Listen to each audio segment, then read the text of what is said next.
This time I love you even better than I ever did before.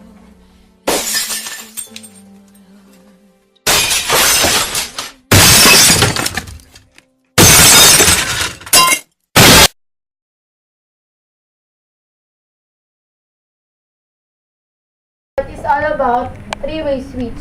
The three-way switch was originally developed to allow users to control a light from two different locations.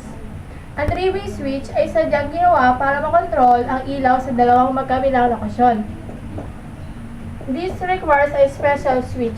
A regular switch has only two connections and simply cuts the flow of electricity through it. Ito ay nangangailangan ng special switch. Ang regular switch ay may dalawang koneksyon at madaling maputol ang pagdaloy ng kuryente na dumadaloy patungong switch o mabilis sa pagdaloy ng kuryente papunta dito. The three-way switches each have three connections and are used in tandem. Rather than tapping the flow of electricity within them, they channel the electricity to one them to connector or the other. Ang mga three-way switch ay mayroong three connections na ginagamit ng dalawahan. Sa halip na pahintuin pa ang pagdaloy ng kuryente, dito ay ginagamit na lamang ang three-way para madaling makontrol ang pagdaloy ng kuryente. Dito. Note, the wire outside the switches remain constantly in place. Three-way switch, red line, shows where the current is flowing. Ito yung red line. Nagpapakita ito na yung kuryente patuloy pa rin na dumadaloy. Green line, neutral. Ito yung parang parehas na sa red line na nagpapakita rin na yung kuryente dumadaloy. Tapos magkakaparehas lang sila.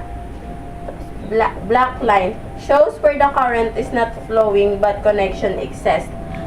Tapos yung black line, nagpapakita to na yung kuryente, hindi siya patuloy na dumadaloy, pero yung mga connection niya, nag-e-exist pa rin. Tapos ito yung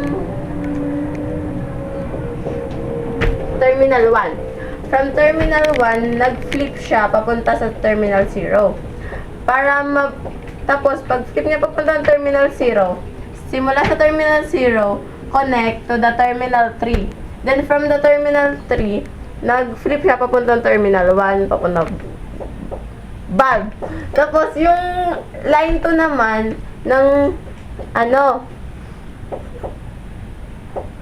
kukonek lang to, simula sa switch, papuntang bulb. Tapos, yung example ng three-way switch na to, ay yung nasa hagdan.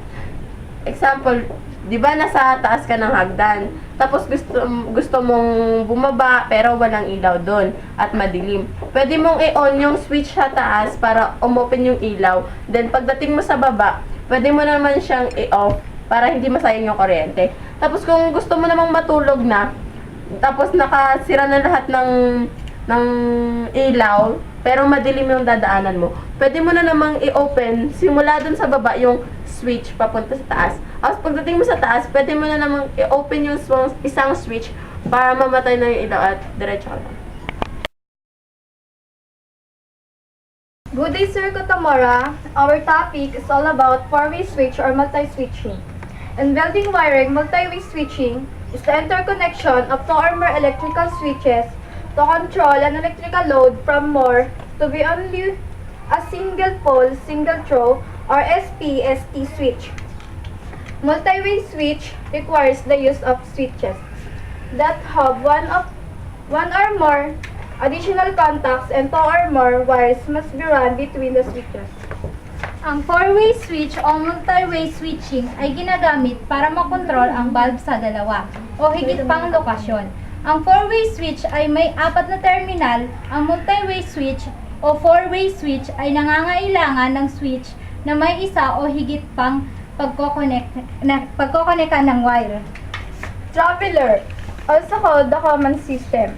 The line has is fed into the common terminal of one of the switches. The switches are then connected by a wire pair called travelers. Ang traveler system ay tinatawag ding common system. Sa traveler system, ang line na nakadikit sa common terminal na may switch, ang switch ay nakakonect sa na magka-pair na wire, ay tinatawag na travelers. This is the diagram of four-way switch. This is the three-way switch, and between the two three-way switch is what you call the four-way switch. Here you can see the three-way switch has only 3 terminals, while the four-way switch has 4 terminals. This is the bulb.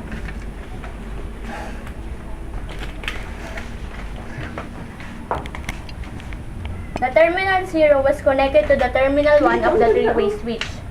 Directed to the terminal 2 of the four-way switch. Wala akong cellphone eh. Then goes to the terminal 3.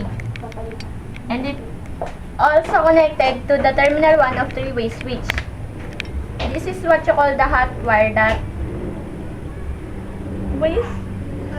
hot wire is fed into the common terminal.